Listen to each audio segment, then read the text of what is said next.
جنت میں کیا ہوگا؟ عزیزان گرامی، جنت کے لغوی و شرعی معنی۔ لغت میں جنت کے معنی ہے ایسا باغ جس میں گھنے درخت ہوں۔ جس لفظ میں جیم اور نون ہوگا عام طور سے اس کے معنی مستور و مخفی کے آتے ہیں، جیسے جنت اس لیے کہ وہ ہماری آنکھوں سے مخفی ہے، یعنی چھپی ہوئی ہے۔ اس پر ایمان بالغیب لانے کا حکم دیا گیا ہے۔ مومن اس پر اس سے زیادہ یقین اور ایمان رکھتا ہے جو اسے آنکھوں سے دیکھ کر حاصل ہوتا ہے۔ اسی طرح جنین اس بچے کو کہتے ہیں جو شکم مادر میں پوشیدہ ہوتا ہے۔ جنون ایک مرض ہے جو انسان کے عقل پر پردہ ڈال دیتا ہے۔ جن ایک مخلوق ہے جو ہماری آنکھوں سے پوشیدہ ہے۔ جنت کو جنت اس لیے کہا جاتا ہے کہ اس میں بڑے بڑے سایہ دار پھیلی ہوئی ٹہنیوں والے درخت ہوں گے، یا اس لیے کہ اس میں باغات ہوں گے، یا اس لیے کہ اللہ جل شانہ نے جنتیوں کے لیے آنکھوں کی ٹھنڈک کا عجیب عجیب سامان مستور و پوشیدہ کر رکھا ہے۔ شریعت میں جنت سے وہ ابدی لافانی وسیع و عریض گھر مراد ہے جو اللہ جل شانہ نے اپنے مومن بندوں کے لیے بے شمار نعمتوں، اکرام و اعزاز اور حور و قصور کے ساتھ تیار کر رکھا ہے۔ جنت اور دوزخ دونوں پیدا شدہ موجود ہیں۔ یہی اہل سنت والجماعت، اہل حق کا مذہب ہے۔ یہی قرآن کریم کی بے شمار آیات اور بہت سی احادیث سے ثابت ہے۔ جنت بڑی بہترین، شاندار، پرکیف، پربہار، شاندار اور دیدہ زیب ہے۔ وہاں کی نعمتیں بڑی ابدی اور دائمی ہوں گی۔ وہاں کی راحتیں، آسائشیں اور انعامات بیش بہا ہوں گے۔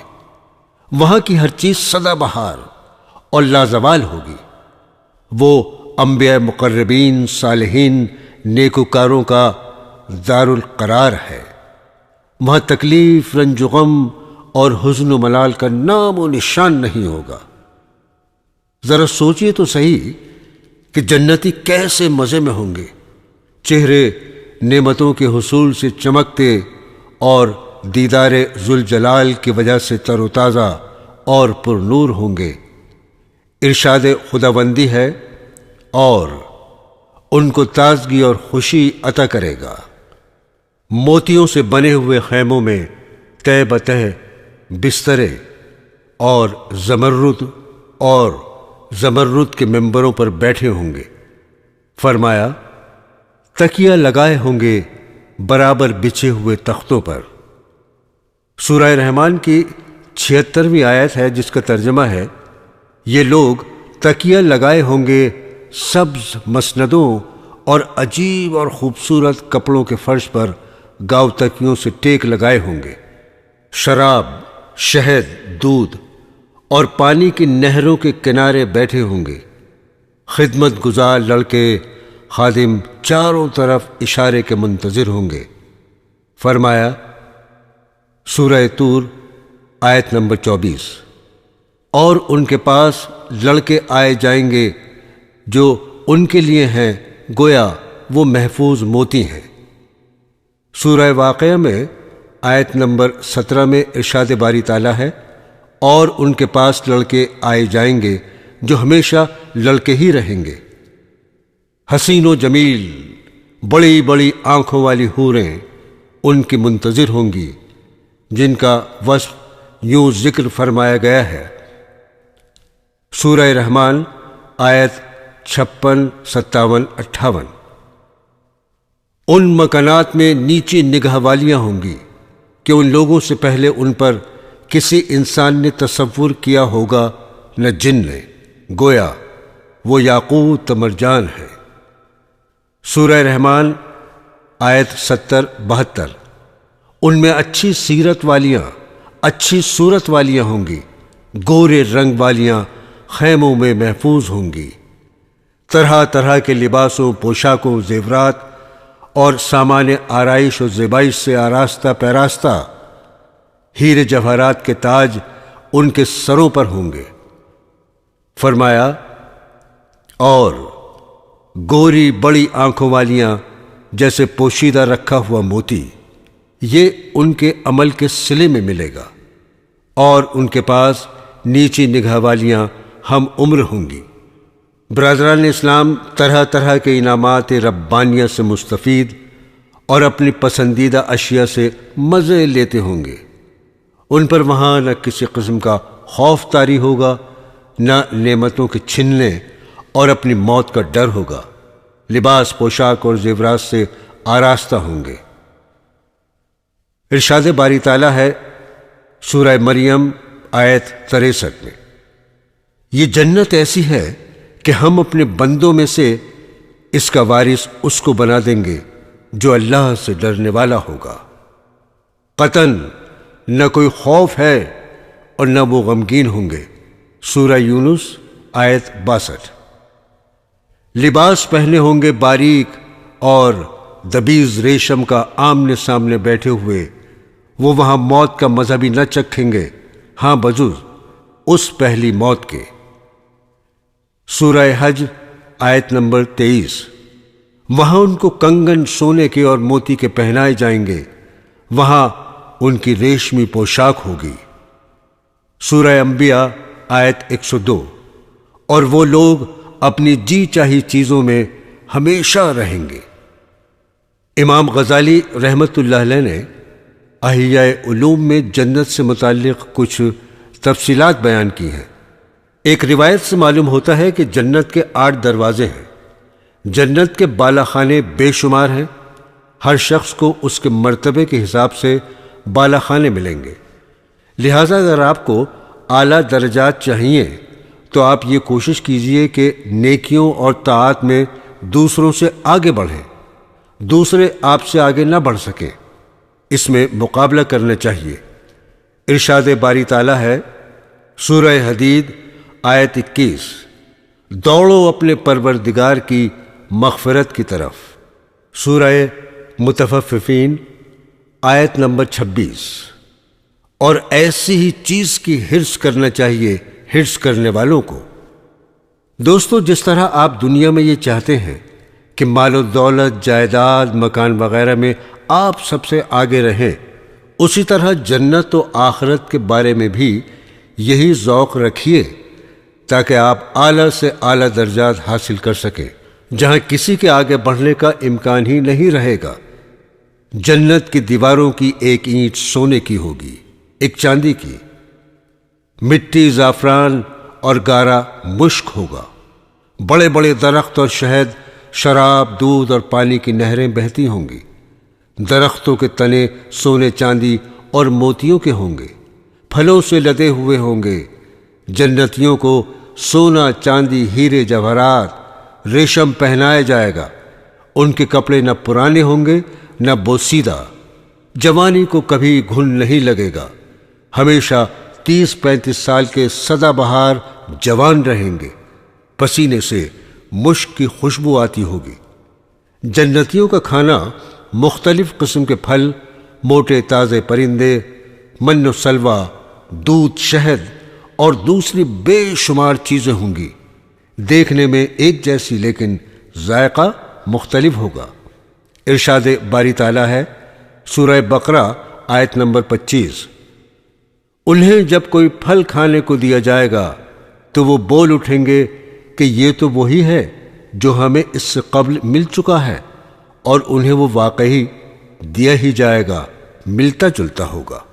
حضرت حسن بصری رحمت اللہ علیہ سے منقول ہے کہ جنت کے انار بڑے ڈول کے برابر ہوں گے، اس کی نہریں ایسے پانی کی ہوں گی جو کبھی بدبودار نہیں ہوگا، ایسے دودھ کی نہریں ہوں گی جس کے مزے میں تغیر نہیں آئے گا، خالص ایسے شہد کی نہریں ہوں گی جو انسانوں کا صاف کیا ہوا نہ ہوگا، ایسی شراب کی نہریں ہوں گی جو بڑی لذیذ ہوں گی، پینے والے اسے پی کر مدہوش نہ ہوں گے، نہ اس سے سر میں درد ہوگا۔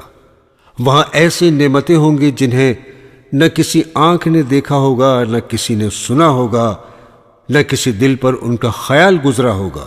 عیش و عشرت میں مزے کرنے والے 33 سال کے ہم عمر شہزادے ہوں گے۔ آسمان میں ان کا قد 60 ہاتھ ہوگا، سرمگے جسم، فالتو بالوں سے خالی، بے ریش، عذاب سے محفوظ، پرسکون اور مطمئن ہوں گے۔ اس میں درختوں کی جڑیں، تنے اور بیلیں موتیوں کی ہوں گی۔ ان کے پھلوں کا علم اللہ جل شانہ کو ہے، اس کی خوشبو 500 سال کی مسافت سے آئے گی۔ وہاں ہلکے پھلکے اونٹ، گھوڑے ہوں گے، ان کے کجاوے، لگامیں اور زینے یاقوت کی ہوں گی۔ ایک دوسرے کی زیارت کریں گے، ان کی بیویاں بڑی بڑی آنکھوں والی حوریں ہوں گی۔ وہ محفوظ، چھپے چھپائے رکھے ہوئے انڈے کی طرح صاف ستھری ہوں گی۔ ایک ایک عورت اپنی 2 انگلیوں کے درمیان 70 پوشاکیں تھامے ہوگی۔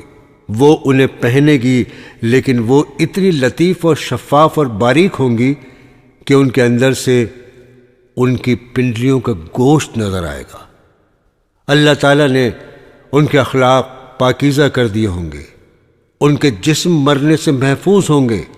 وہاں نہ ناک سے رطوبت آئے گی، نہ منہ سے تھوک، نہ پیشاب آئے گا، نہ پاخانہ، ڈکار آئے گی، نہ کھانا ہضم ہوگا۔ مشک کا خوشبودار پسینہ آئے گا، اور انہیں وہاں صبح و شام رزق ملے گا۔ جنت میں جو شخص سب سے آخر میں داخل ہوگا اور سب سے کم درجے کا ہوگا، اس کی مملکت تا حد نگاہ 100 سال کی مسافت تک پھیلی ہوگی۔ سونے اور چاندی کے محلات اور موتیوں کے خیمے ہوں گے۔ اس کی نگاہ اتنی تیز کر دی جائے گی کہ وہ دور کی جگہ کو قریب کی طرح دیکھے گا۔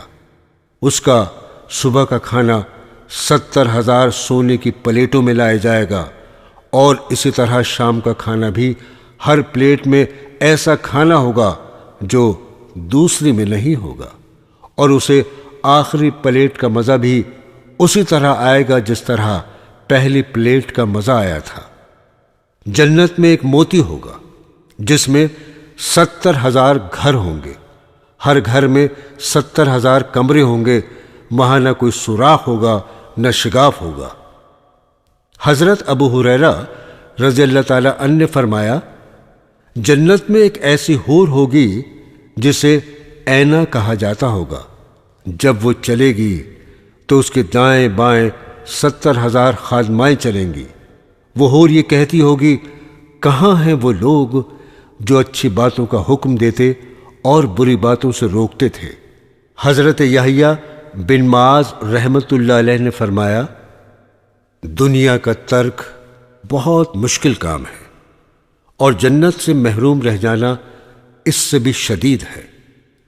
آخرت کا مہر دنیا کا ترک کرنا ہی ہے۔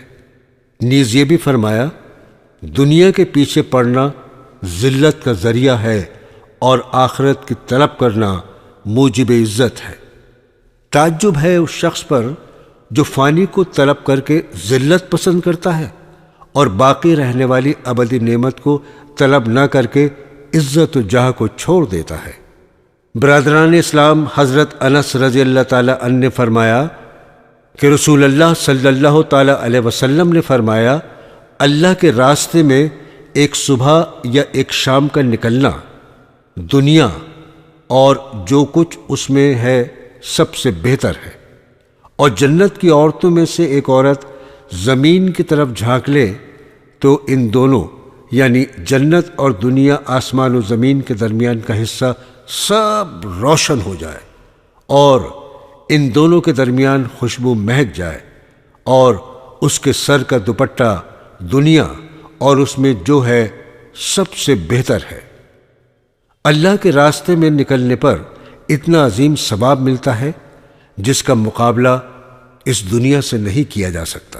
جنت کی عورتیں ایسی خوبصورت ہوں گی کہ ان کے پرتوں سے سارا جہاں روشن ہو جائے گا۔ جن کے جسم کی خوشبو اور دوپٹے کا یہ حال ہے، خود وہ کس قدر حسین ہوں گی اس کا اس دنیا میں اندازہ نہیں لگایا جا سکتا۔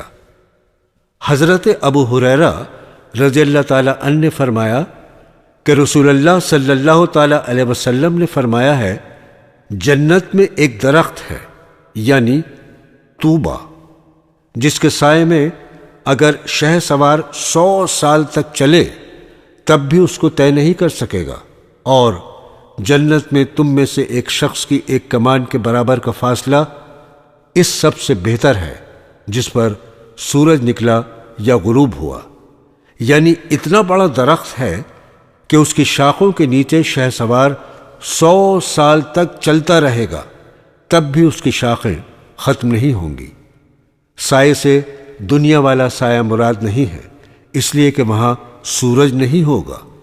حضرت عبادہ بن صامت رضی اللہ تعالی عنہ سے مروی ہے کہ رسول اکرم صلی اللہ تعالی علیہ وسلم نے فرمایا، جنت میں 100 درجے ہیں، ہر 2 درجوں کے درمیان اتنا فاصلہ ہے جتنا آسمان اور زمین کے درمیان ہے، اور جنت الفردوس ان میں سب سے اعلیٰ درجے کی ہے۔ وہیں سے جنت کی 4 نہریں نکلتی ہیں، اس کے اوپر عرش الہی ہے۔ لہذا تم جب اللہ تعالیٰ سے جنت مانگو تو جنت الفردوس مانگا کرو۔ جنت میں بہنے والی 4 نہریں پانی، دودھ، شراب اور شہد کی ہوں گی۔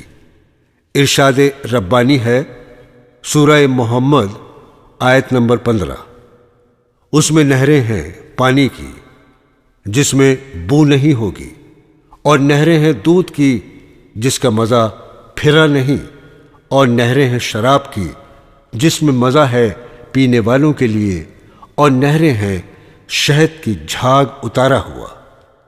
حضرت ابو ہریرہ رضی اللہ تعالی عنہ سے مروی ہے کہ رسول اللہ صلی اللہ تعالی علیہ وسلم نے ارشاد فرمایا، جنت میں جو پہلی جماعت داخل ہوگی ان کے چہرے 14ویں کے چاند کی طرح روشن ہوں گے، پھر ان کے بعد داخل ہونے والے آسمان پر چمکنے والے روشن ترین ستارے کی مانند ہوں گے۔ ان سب کے دل ایک آدمی کے دل کی طرح ہوں گے، نہ ان میں اختلاف ہوگا نہ بغض ہوگا۔ ان میں سے ہر شخص کو 2 بڑی بڑی آنکھوں والی حوریں ملیں گی جن کی پنڈلیوں کا گودا لطافت کی وجہ سے ہڈی اور گوشت سے باہر نظر آ رہا ہوگا۔ جنتی صبح شام اللہ جل شانہ کی پاکی بیان کریں گے، نہ بیمار ہوں گے، نہ پیشاب کی حاجت ہوگی۔ ان کے برتن سونے چاندی کے ہوں گے، ان کی کنگنیاں سونے کی ہوں گی، ان کی انگوٹھیوں کا ایندھن عود ہوگا، ان کا پسینہ مشک کی طرح خوشبودار ہوگا۔ وہ سب ہم عمر ایک جیسے ہوں گے، اپنے جد امجد حضرت آدم علیہ السلام کی شکل پر آسمان میں 60 ہاتھ کے برابر ہوں گے۔ دوستو، حور اس گوری عورت کو کہتے ہیں جس کی آنکھوں کا سفید حصہ نہایت سفید اور سیاہ حصہ نہایت سیاہ ہو، اور اگر اسی کیفیت کے ساتھ آنکھیں بھی بڑی بڑی ہوں تو حسن اور دوبالا ہو جاتا ہے۔ ہر مومن کو اس طرح کی 2 بیویاں ملیں گی، اور اس کے علاوہ دوسری طرح کی اور بیویاں بھی ہوں گی۔ بعض حضرات نے کہا ہے کہ ہر نوع اور قسم کی 2 ملیں گی۔ دنیا میں انگیٹھی میں کوئلہ، لکڑی وغیرہ ڈال کر آگ جلاتے ہیں، لیکن جنت میں اس کے بجائے ان کا ایندھن عود ہوگا۔ ان کی عمریں ایک جیسی 30 یا 35 سال کی ہوں گی، جیسا کہ دوسری روایات میں وارد ہے۔ حضرت ابو سعید و حضرت ابو ہریرہ رضی اللہ تعالی عنہما سے مروی ہے کہ رسول اللہ صلی اللہ تعالی علیہ وسلم نے ارشاد فرمایا، ایک پکارنے والا آواز لگائے گا کہ تمہارے لیے یہ طے ہے کہ ہمیشہ صحت مند رہو گے، کبھی بیمار نہیں ہوگے، اور ہمیشہ زندہ رہو گے، کبھی موت نہیں آئے گی، ہمیشہ جوان رہو گے، کبھی بڑھاپا نہیں آئے گا، اور تمہارے لیے نعمت ہی نعمت ہوگی، کبھی خستہ حالی نہ ہوگی۔ سبحان اللہ، کتنی بڑی نعمت ہے کہ صحت بھی ہو، موت کا غم بھی نہ ہو، جوانی بھی ہو، اور آسائش اور نعمتیں ان کا مجموعہ جس کو مل جائے اسے اور کیا چاہیے۔ دنیا میں کسی کے پاس دولت ہے تو صحت نہیں، صحت ہے تو دولت نہیں، جوانی ہے تو مال و متاع نہیں، مال و دولت ہے تو جوانی نہیں، اور اگر بالفرض یہ سب چیزیں کسی کے پاس دنیا میں یکجا ہو بھی جائیں تو کسی وقت بھی ختم ہو سکتی ہیں۔ موت بہرحال کسی بھی وقت آ سکتی ہے، جوانی وقتی ہوتی ہے، لیکن جنت میں یہ سب چیزیں ابدی ہوں گی۔ وہاں موت کو مار دیا جائے گا، کبھی موت نہیں آئے گی۔ حضرت اسماء بنت ابی بکر رضی اللہ تعالی عنہا فرماتی ہیں، میں نے رسول اللہ صلی اللہ تعالی علیہ وسلم سے سنا کہ آپ نے سدرۃ المنتہا کا تذکرہ کیا۔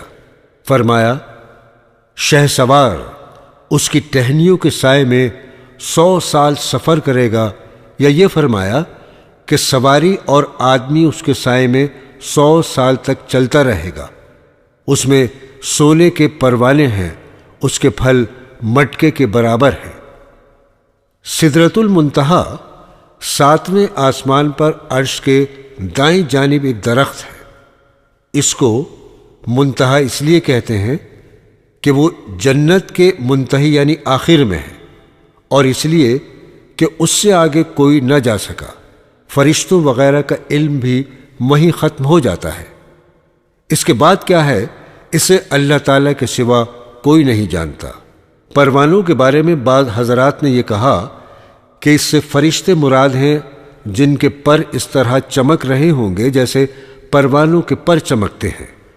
برادران اسلام، حضرت انس رضی اللہ تعالی عنہ سے مروی ہے کہ نبی کریم صلی اللہ تعالی علیہ وسلم سے کوثر کے بارے میں دریافت کیا گیا کہ وہ کیا چیز ہے۔ فرمایا، وہ ایک نہر ہے جو اللہ تعالیٰ نے مجھے جنت میں عطا فرمائی ہے۔ وہ دودھ سے زیادہ سفید اور شہد سے زیادہ شیریں ہے۔ اس میں ایسے پرندے ہیں جن کی گردنیں اونٹوں کی گردنوں کی طرح ہیں۔ حضرت عمر رضی اللہ تعالی عنہ نے فرمایا، یہ پرندے تو بڑے لذیذ ہوں گے۔ رسول اللہ صلی اللہ تعالی علیہ وسلم نے فرمایا، اس کے کھانے والے ان سے بھی اچھے ہوں گے۔ یہ وہی حوض کوثر ہے جس کا تذکرہ قرآن کریم میں سورہ کوثر میں موجود ہے۔ اس میں مومن جائیں گے، ستاروں سے زیادہ وہاں جام رکھے ہوں گے، جو وہاں سے ایک مرتبہ پی لے گا پھر کبھی پیاسا نہیں ہوگا۔ اس نہر پر آنے والے ایسے پرندے ہوں گے جو نہایت پرگوشت اور لذیذ ہوں گے، اور کیوں نہ ہو، جبکہ یہ رب ذوالجلال کی مہربانی ہے، میزبانی ہے۔ حضرت حکیم بن معاویہ رضی اللہ تعالی عنہ نے فرمایا کہ رسول اللہ صلی اللہ تعالی علیہ وسلم نے ارشاد فرمایا، جنت میں پانی، شہد، دودھ اور شراب کے بڑے بڑے دریا ہوں گے، بعد میں پھر ان میں سے نہریں نکلیں گی۔ یعنی جنتی جب جنت میں داخل ہو جائیں گے تو اس سے نہریں نکل نکل کر جنتیوں کے محلات میں پہنچیں گی۔ ہر شخص کو چاروں نہروں سے سیراب کیا جائے گا، اور چاروں نہریں ہر شخص کے زیر تصرف رہیں گی۔ حضرت جابر رضی اللہ تعالی عنہ سے مروی ہے کہ رسول اکرم صلی اللہ تعالی علیہ وسلم سے ایک صاحب نے دریافت کیا، کیا جنتی سوئیں گے؟ فرمایا، نیند موت کا بھائی ہے اور اہل جنت کبھی مریں گے نہیں۔ نیند تھکاوٹ دور کرنے اور نشاط پیدا کرنے کے لیے آتی ہے۔ وہاں نہ تھکاوٹ ہوگی، نہ سستی ہوگی، نہ پریشانی ہوگی، نہ غم و اندو۔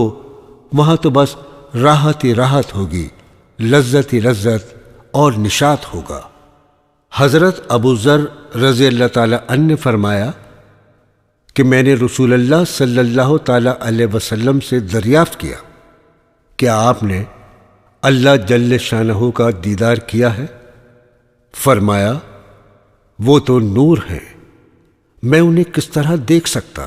یعنی اللہ جل شانہ نوروں کے نور اور سب سے بڑے نور ہیں۔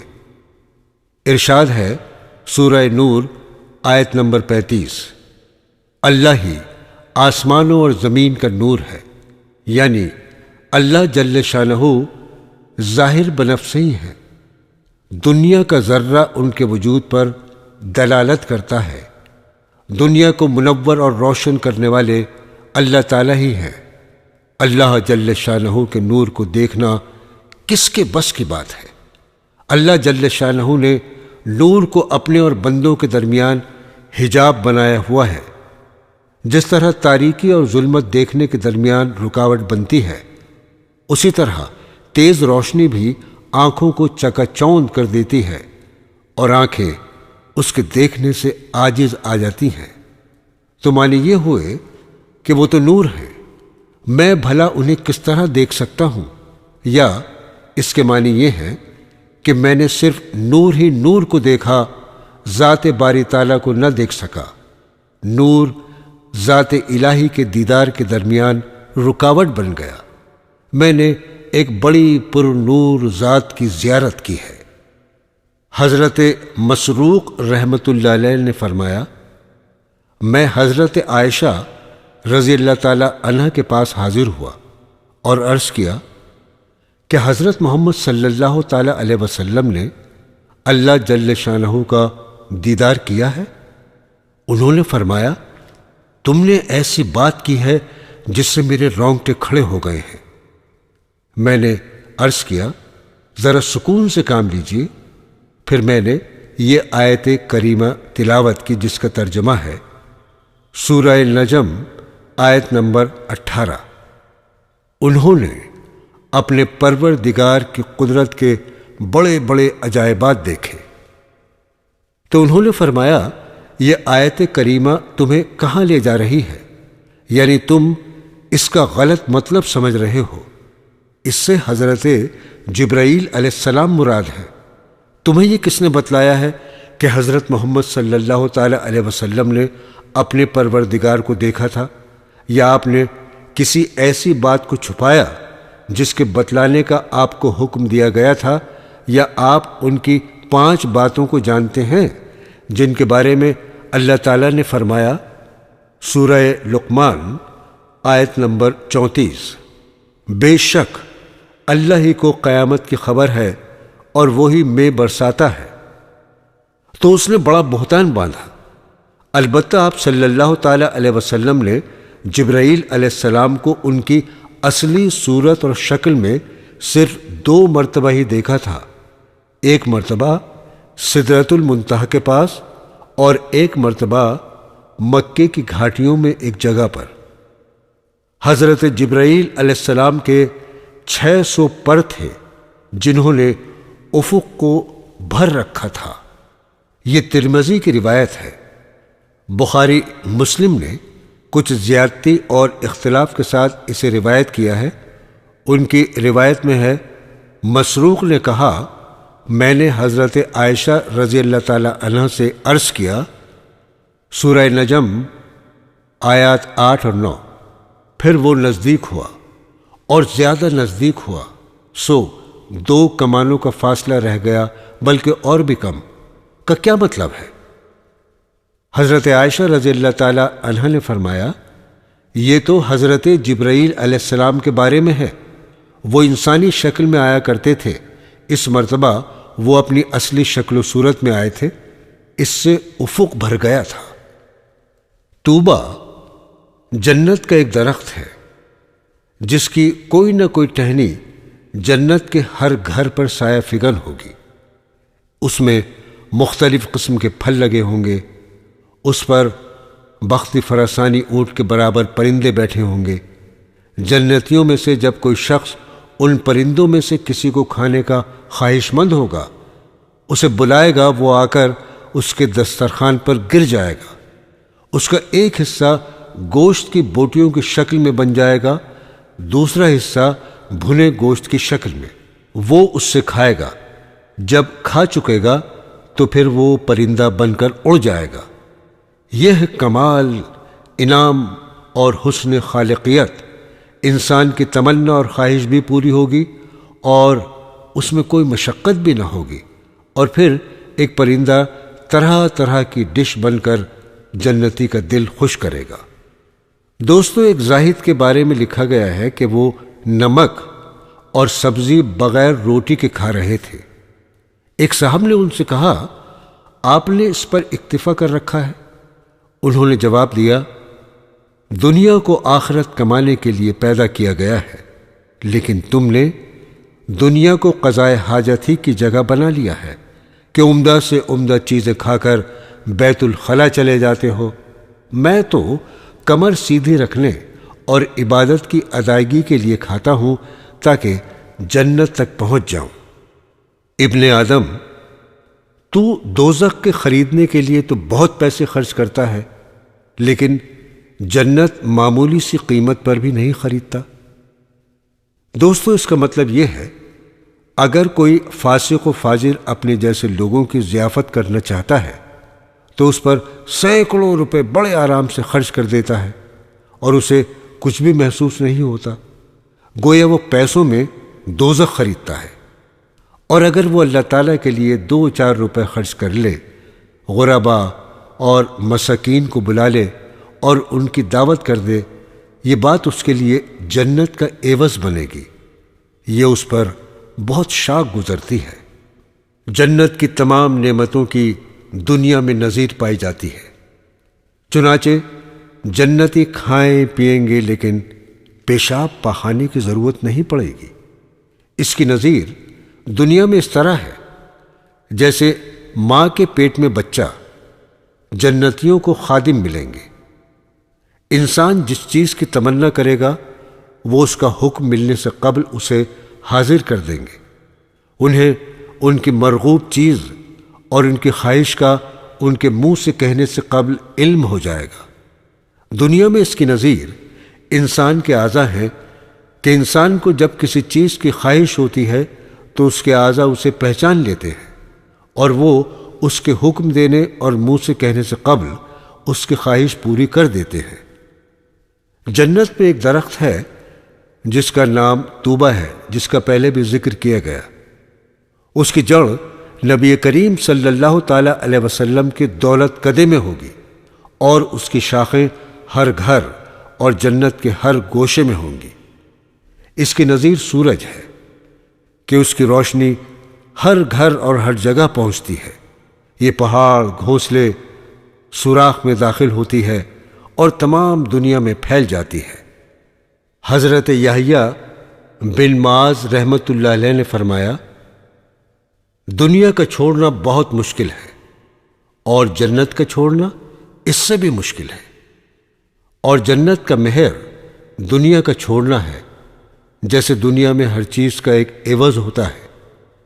شادی میں عورت کو مہر دیا جاتا ہے، اسی طرح جنت کی بھی یہ قیمت ہے، اور وہ یہ ہے کہ دنیا سے کنارہ کشی کی جائے، دنیا میں دل نہ لگایا جائے، دنیا میں اس طرح رہے جس طرح کشتی پانی میں رہتی ہے کہ پانی کشتی کے باہر ہوتا ہے۔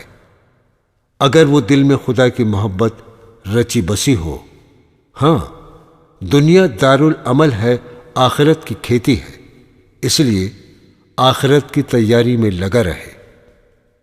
ارشاد باری تعالیٰ ہے، سورہ فرقان آیت نمبر 45، کیا تو نے اپنے پروردگار پر نظر نہیں کی کہ اس نے سائے کو کیوں کر پھیلا دیا ہے؟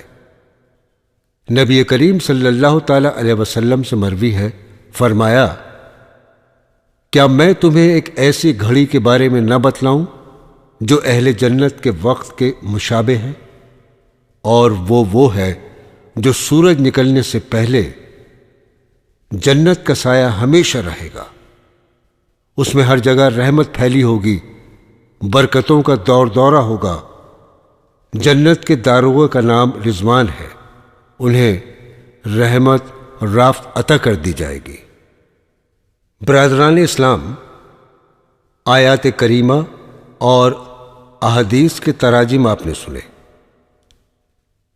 ان کے سننے کا حاصل یہ ہونا چاہیے کہ ہر طرح سے جنت حاصل کرنے کی کوشش کی جائے، دنیاوی مصائب اور تکلیف کو برداشت کیا جائے، راحت و آرام کو قربان کیا جائے، ان چیزوں سے بچا جائے جو جنت سے دور اور جہنم کے قریب کرنے والی ہیں، اور ان کاموں کو کیا جائے جو جنت سے قریب اور جہنم سے دور کرنے والے ہیں۔ مسلمان ہونے اللہ جل شانہ کی وحدانیت اور نبی کریم صلی اللہ تعالی علیہ وسلم کی رسالت کا اقرار کرنے کے بعد ہر مسلمان پر دن و رات میں 5 نمازیں فرض ہوتی ہیں۔ نمازوں کو ان کے اوقات مقررہ پر جماعت سے پڑھنے کی کوشش کی جائے، اس لیے کہ روز محشر کے جاں گداز بود، اولین پرسش نماز بود۔ مردوں کو 5 وقت کی نمازیں جماعت کے ساتھ پڑھنی چاہیے، اس لیے کہ جو نماز جماعت سے پڑھی جاتی ہے اس کا اس نماز کی بنسبت 25 یا 27 گنا زیادہ اجر ملتا ہے جو تنہا پڑھی جائے۔ عورتوں کو وقت مکروہ داخل ہونے سے پہلے پڑھنا چاہیے، اس میں کسی قسم کی کوتاہی تباہی کا پیش خیمہ بن سکتی ہے۔ جو حضرات صاحب حیثیت ہیں انہیں ہر سال اپنے مال کی زکوٰۃ دینا چاہیے۔ زکوٰۃ دینے سے مال پاک ہوتا ہے، انسان جہنم کی آگ سے بچتا ہے، باقی ماندہ مال چوری، ضائع ہونے اور تباہ ہونے سے محفوظ رہتا ہے۔ بخل کے مرض کا بھی علاج ہوتا ہے اور ساتھ ہی اس سے مال میں اضافہ اور برکت بھی ہوتی ہے۔ سال میں رمضان المبارک کے روزے ہر عاقل بالغ پر فرض ہیں۔ کاہلی، سستی اور بے توجہی کی وجہ سے اس اہم فریضے سے غافل نہیں رہنا چاہیے۔ اس پر اجر و ثواب جو ملتا ہے وہ تو ملتا ہی ہے، ساتھ ہی ساتھ اس سے یہ بھی فائدہ ہوتا ہے کہ غریبوں کی بھوک پیاس کا احساس پیدا ہو جاتا ہے، ان کے ساتھ غمخواری آسان ہو جاتی ہے، پھر اس سے سال بھر کی بیماریوں کا بھی علاج ہو جاتا ہے، بشرطے کہ روزے کو روزے کی طرح رکھا جائے، افطار و سحر میں پیٹ کو ضرورت سے زیادہ نہ بھرا جائے، ساتھ ہی روزے میں جھوٹ بولنا، غیبت کرنا، فضول باتیں کرنا اور ادھر ادھر کی باتیں کرنا، بد نظری کرتے پھرتے رہنا، اس سے بچنا چاہیے۔ جن حضرات کے پاس دولت ہے وہ حج اور عمرہ کریں، حج سے گناہ معاف ہو جاتے ہیں۔ اسلام کی بنیادوں میں سے ایک بنیاد ہے اللہ جل شانہ کے عشق میں مست ہو کر حاجی لباس پوشاک گرمی، سردی، بھوک، پیاس سب سے بے نیاز ہو کر تلبیہ پڑھتا ہوا نکلتا ہے۔ کبھی مکہ مکرمہ میں بیت اللہ کا طواف ہو رہا ہے، کبھی صفا و مروہ کے درمیان سعی، کبھی آب زمزم ایمان و یقین کو بڑھا رہا ہے، کبھی غلاف کعبہ کو پکڑ کر اپنی غلطیوں، کوتاہیوں اور گناہوں کی معافی کے اسباب مہیا کیے جا رہے ہیں، کبھی مینا میں ہیں تو کبھی میدان عرفات میں، کبھی رمی ہو رہی ہے، کبھی ذبح و حلق و قصر۔ قرآن کریم کی تلاوت روزانہ کرنی چاہیے۔ دن کی ابتدا اللہ جل شانہ کے مبارک کلام سے ہو، روزانہ 1 سپارہ پڑھ سکیں تو سبحان اللہ، ورنہ جتنا ہو سکے روز ضرور پڑھیں۔ قرآن کریم پڑھنا باعث اجر و ثواب اور موجب دخول جنت ہے۔ قرآن کریم پڑھنے والا اللہ تعالیٰ سے مخاطب ہوتا ہے۔ جس نے قرآن پڑھا گویا کیا حق سے کلام، واہ کیا قرب کا سامان ہے قرآن شریف۔ قرآن کریم میں مذکور احکامات پر عمل کیا جائے اور ان چیزوں سے بچا جائے جن سے بچنے کا حکم دیا گیا ہے۔ پچھلی قوموں کے واقعات سے درس عبرت حاصل کیا جائے، بچوں کو پڑھایا جائے، ان کو حافظ بنایا جائے، ہو سکے تو اس کے معنی اور مطالب سمجھنے کی کوشش کریں۔ ضرورت کے مطابق روزمرہ کی زندگی سے متعلق احکام سیکھیں تاکہ جس وقت اللہ تعالیٰ کا جو حکم ہو اس پر نبی کریم صلی اللہ تعالیٰ علیہ وسلم کی سنت کے مطابق عمل ہو سکے۔ اتنا علم دین حاصل کرنا ہر مرد و عورت پر فرض ہے جس سے روزے، نماز وغیرہ کو صحیح طور سے ادا کر سکے۔ بچوں کو بچپن ہی سے ان کی عمر کے مطابق احکام و مسائل سکھانے چاہیے۔ غریبوں، مسکینوں، محتاجوں، بیواؤں ضرورت مندوں اور حاجت مندوں کے ساتھ نرمی سے پیش آیا جائے۔ اس کے ساتھ ہی جو غمخواری اور امداد و معاونت ہو سکے کیجیے۔ اللہ تعالیٰ کے نام پر جتنا ہو سکے روزانہ صدقہ و خیرات کر کے ذخیرہ آخرت بنائیے۔ بیوی بچوں، رشتہ داروں، دوستوں اور پڑوسیوں سے متعلق احکام جانیے، ان کے حقوق سمجھیے، انہیں ادا کیجیے تاکہ روز قیامت ان کی وجہ سے آپ کی گرفت نہ ہو۔ یاد رکھیے، آپ سے آپ کے بیوی بچوں، آپ کے ماتحتوں، رشتہ داروں اور محلے والوں کے بارے میں بھی باز پرس ہوگی۔ اچھی باتوں کا حکم دیتے رہیے۔ اگر کسی کو غلط کام کرتا دیکھیں تو نہایت حکمت، تدبر، تدبیر اور سلیقے سے اسے اس کا نقصان ذہن نشیں کرا کر اس سے باز رہنے کی ترغیب دیجیے۔ اس کی حقارت یا توہین کا پہلو کسی بھی صورت میں اختیار مت کیجیے، ورنہ بجائے فائدے کے نقصان ہوگا۔ یہ یاد رکھیے کہ آپ جو بھی اچھے کام، نیکیاں، عبادات وغیرہ لوگوں میں جاری کرا جائیں، جتنا اجر ان کے کرنے والوں کو ملے گا اتنا ہی ثواب آپ کو اس کا ذریعہ بننے کی وجہ سے ملتا رہے گا۔ جو شخص کسی کی خیر کی طرف رہنمائی کرتا ہے اسے اتنا ہی اجر ملتا ہے جتنا اس کے کرنے والے کو ملتا ہے، لیکن اس سے اس کے کرنے والے کے اجر میں کوئی کمی نہیں آتی۔ یہ نیکیاں آپ کے لیے صدقہ جاریہ بنیں گی اور قیامت تک ذریعہ اجر و ثواب اور جنت میں رفع درجات کا ذریعہ۔ اپنے بچوں کو شروع سے قرآن کریم کی تعلیم دیں اور کوشش کریں کہ وہ آپ کے لیے ذخیرہ آخرت بنے، جس کا طریقہ یہ ہے کہ انہیں علم دین کی تعلیم دیجیے۔ ان کی دنیا اور دین بھی سنور جائے گا اور آپ کے لیے بھی باعث اجر و ثواب ہوگا۔ بصورت دیگر ان کی اخلاقی بربادی، عملی کوتاہیوں وغیرہ کے آپ مسئول ہوں گے۔ آپ کا گریبان ہوگا، ان کا ہاتھ ہوگا۔ اس فریضے کو سمجھنا چاہیے۔ بزرگوں کی صحبت میں لے جائیے انہیں، اللہ والوں سے ملائیے، ان کے لیے اچھے ساتھیوں کا انتخاب کیجیے، نماز روزے کا پابند بنائیے، شروع سے ان کی دینی تربیت کا خوب اہتمام کیجیے۔ برادران اسلام، دنیا بنانے کے ساتھ ساتھ آخرت کی فکر بھی کریں۔ آخرت کی فکر کو غالب کیجیے۔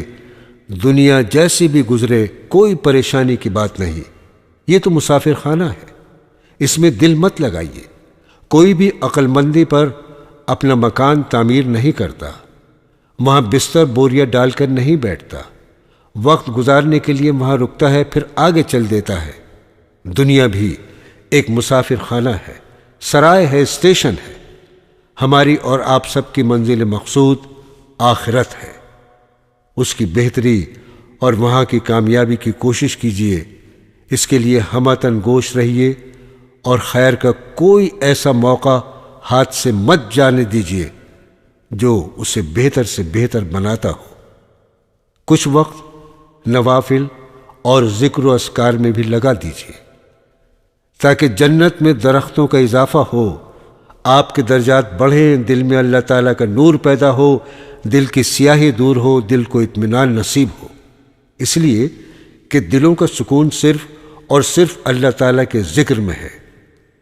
ارشاد باری تعالیٰ ہے، سورہ رعد آیت 28، خوب سن لو کہ اللہ کے ذکر سے دلوں کو اطمینان نصیب ہوتا ہے۔